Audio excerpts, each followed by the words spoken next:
जादुई गोल्डन कुआं। साकेत नाम का एक छोटा सा सुंदर सा गांव रहता है। उस गांव में एक कुआं रहता है। उस कुएं का पानी मीठा होता है। सारे गांव के लोग उसी कुएं से पीने का पानी लेते थे। लेकिन धीरे धीरे उस पानी के लिए गांव में आपस में लोगों में झगड़े होने लगते हैं। एक दिन की बात थी। सरपंच की बीवी कुएं पर पानी लेने आती है और कहती है, अरे सब बाजू हटो और मुझे पानी भरने दो, क्योंकि मैं इस गांव के सरपंच की बीवी हूँ। अरे वाह वाह, सरपंच की बीवी हो तो क्या हम पर रोब जमाओगी? चुपचाप लाइन में लग जा, बड़ी आई पहले पानी भरने वाली। इस बात से सरपंच की बीवी और उस औरत में बहुत झगड़ा होता है। लेकिन उनके झगड़े के बीच बाकी की औरतें अपना अपना पानी भरकर चली जाती हैं। इस तरह रोज रोज पानी के लिए झगड़े होने लगे।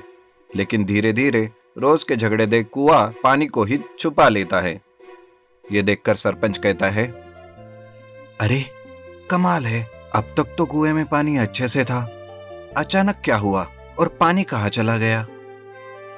ये देखकर एक आदमी कहता है, अरे बाप रे बाप, अब पानी लेने हमें क्या नदी पर जाना पड़ेगा? गांव से 2 कोस दूर है नदी।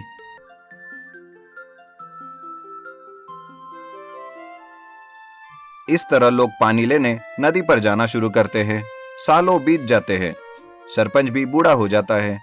उसका रचित नाम का एक बेटा बड़ा होता है। सरपंच उसे बुलाकर कहता है, बेटा, हमारे गांव में पानी की समस्या अभी बहुत बढ़ गई है। समझ नहीं आ रहा है कि क्या करें। ये सुनकर उसका बेटा रचित कहता है, लेकिन सुना है गांव में एक कुआं था जिसे आपने ही तोड़ दिया। हाँ बेटा, उस कुएं के पानी के लिए गांव के लोग ही आपस में झगड़ने लगे थे, इसलिए मैंने गुस्से में उस कुएं को ही तोड़ दिया। ये बात सुनकर रचित सोचता है कि क्यों ना उस कुएं को फिर से खुदाई करके वापस पानी खोजने की कोशिश की जाए, शायद पानी ही मिल जाए। रचित ये सोचकर खोदना शुरू करता है। गांव के लोग उसे वहां पर खोदते हुए देखते हैं और कहते हैं, अरे बेटा, वहां पर कुछ नहीं मिलेगा, वो कुआं तो सालों पहले ही बंद हो गया था। लेकिन रचित किसी की बात नहीं सुनता और खुदाई करता ही रहता है। कुछ दिनों के बाद उसे अंदर एक चमकीला पत्थर दिखाई देता है। रचित उस पत्थर को अच्छे से देखता है तो उसे पता चलता है कि वहां पर एक गोल्डन वेल है और उसमें पानी भी है। यह देखकर उसे बहुत खुशी होती है। वो एक बकेट लाता है और पानी भरकर ऊपर लेकर आता है। लेकिन जैसे ही वो ऊपर पानी लेकर आता है, पानी काला काला हो जाता है। वो बार बार पानी भरकर ऊपर लाता है, लेकिन पानी काला का काला ही हो जाता है। ये देखकर वो बहुत परेशान हो जाता है। ये देखकर वो रोने लगता है। तभी उसे कुएं से आवाज आती है, अरे बालक, तुम क्यों रो रहे हो? कौन बोला? कौन है यहाँ? सामने आओ। ये मैं हूँ बेटा, मैं कुआं बोल रहा हूँ। क्या कहा? आप बात कैसे कर सकते हो? हाँ बेटा, लेकिन तुम बताओ, तुम क्यों रो रहे हो? हमारे गांव में पानी की बहुत समस्या है। यहाँ पर मैंने बड़ी उम्मीद से खुदाई की थी और पानी भी मिला। लेकिन जैसे ही मैं ये पानी ऊपर लेकर जा रहा हूँ, ये पानी काला होता जा रहा है। मैंने बार बार कोशिश करी, लेकिन पानी वैसे ही काला होता जा रहा है। मुझे कुछ समझ नहीं आ रहा है। पानी काला क्यों ना हो, तुम इंसान इसी लायक हो, पानी के लिए झगड़ते रहते हो। जब मैं तुम्हें अच्छे से पानी दे रहा था तो तुम आपस में ही झगड़े कर रहे थे, और तुम्हारे पिताजी ने तो मुझे ही तोड़ दिया, इसलिए मैंने खुद को इस अवस्था में कर लिया। आपने सच कहा, ये तो हमारी ही गलती है। हम इंसान लालची हो गए थे। कुएं को तोड़ना हमारी सबसे बड़ी गलती थी। हमें माफ कर दो, लेकिन हमें पानी दे दो। बिना पानी के गांव के बच्चे तड़प रहे हैं। दया करो, लेकिन पानी दे दो। ठीक है बेटा, लेकिन ध्यान रखना, आज के बाद पानी के लिए कभी इस गांव में झगड़ा नहीं होना चाहिए, वरना मैं फिर से चला जाऊंगा और कभी नहीं मिलूंगा। रचित कुएं को वादा करके ऊपर जाता है और सबको बताता है कि अंदर उसे एक गोल्डन कुआं मिला है जिसमें ढेर सारा पानी है। लेकिन वो पानी देने के लिए एक शर्त पर ही तैयार हो गया है, जो कि हम गांव के लोग कभी आपस में झगड़ा ना करें। गांव के लोग भी उसे वादा करते हैं और ये सुनकर सारा गांव खुशी से नाचने लगता है। भालू ने शेर को बचाया। एक बार की बात है, एक जंगल में एक शेर था। एक बार जब वो झील के किनारे पानी पीने गया तो उसका पैर झील के किनारे गीली मिट्टी में धंस गया और वो वहां इतनी बुरी तरह से फंस गया कि बाहर ही नहीं निकल सका। कृपया कर कोई मेरी जान बचाओ, कोई मेरी मदद करो। अगर मैं यहाँ फंसा रहा तो मर जाऊंगा, कोई तो मेरी मदद करो।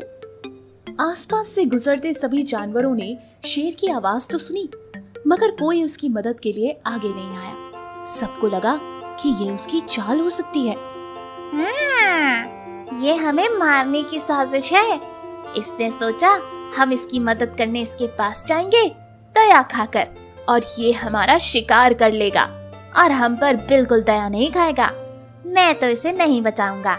अच्छा है मर ही जाए तो बढ़िया है। शेर की मदद के लिए वहां कोई नहीं आया। 2-3 दिन तक भूखा रहने के बाद अब शेर कमजोर हो चुका था।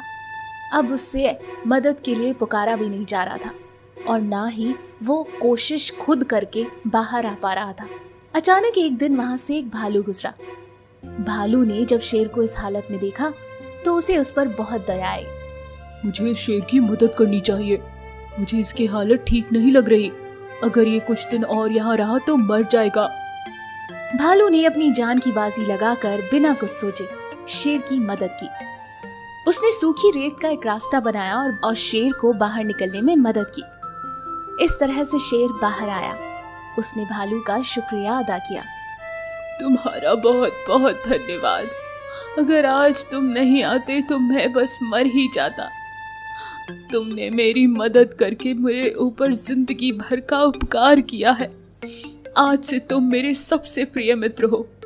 तुम चाहो तो मेरे साथ ही रह सकते हो और तुम्हें जंगल में कोई तकलीफ नहीं होने दूंगा और तुम्हें शिकार करने की भी जरूरत नहीं।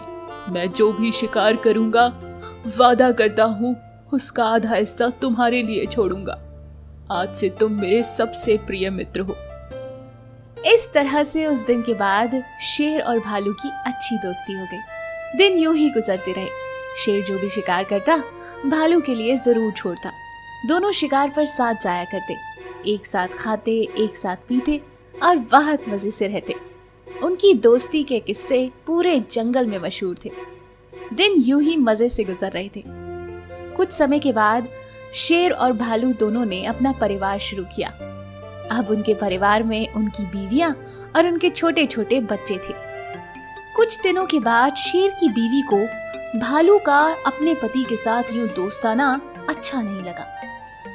उसने अपने बच्चों से कहा। बच्चों ने भालू के बच्चों को कहा। भालू के बच्चों ने ये बात जाकर अपनी माँ को बताई और माँ ने भालू से इस बारे में जिक्र किया। जब भालू को ये बात पता चली कि उसका मित्र अब उसके साथ दोस्ती नहीं रखना चाहता, उसे बहुत बुरा लगा। वो सीधा शेर के पास गया और उससे कहा, दोस्त, अगर तुम्हें हमारी मित्रता से आपत्ति थी तो तुम मुझसे सीधा ही कह सकते थे। मैं चला जाता। यूं इस तरह से मुझे जलील करने की जरूरत नहीं थी। भालू की बात सुनकर शेर ने कहा, तुम कैसी बातें कर रहे हो? मेरी बीवी से गलती हो गई। वो नहीं जानती कि एक समय पर तुमने मेरी जान बचाई थी। मैं तुम्हारा एहसान जिंदगी भर नहीं भूल सकता। तुम मेरे सबसे अच्छे मित्र हो। मैं आज ही जाकर अपनी बीवी से इस बारे में बात करूंगा। तुम निराश मत हो दोस्त, हम दोस्त थे और हमेशा रहेंगे। शेर की बात सुनकर भालू को तसल्ली हुई, लेकिन फिर भी उसने अपनी समझदारी से शेर को समझाया। दोस्त, मैं जानता हूँ कि तुम ईमानदार हो, लेकिन अब हमारे परिवार बन चुके हैं। वो हमारी दोस्ती को नहीं समझ पाएंगे। इससे बेहतर है कि हमारी दोस्ती बिगड़े, हमें थोड़ा दूर हो जाना पड़ेगा। हम हमेशा दोस्त रहेंगे। हम शिकार पर भी साथ जा सकते हैं, लेकिन अब हमें अलग अलग रहना चाहिए। शेर को भालू की समझदारी और सुझाव पसंद आया और दोनों अलग अलग हो गए। लेकिन आज भी वो शिकार करने साथ जाते थे और अच्छे दोस्त थे। तो देखा आपने, कई बार परिस्थितियों के चलते हमें दूरी बनानी पड़ती है, पर इसका मतलब ये नहीं कि हमारे रिश्ते बदल जाते हैं। ऐसी और अमेजिंग कहानियों के लिए हमारे चैनल को लाइक और सब्सक्राइब जरूर करें।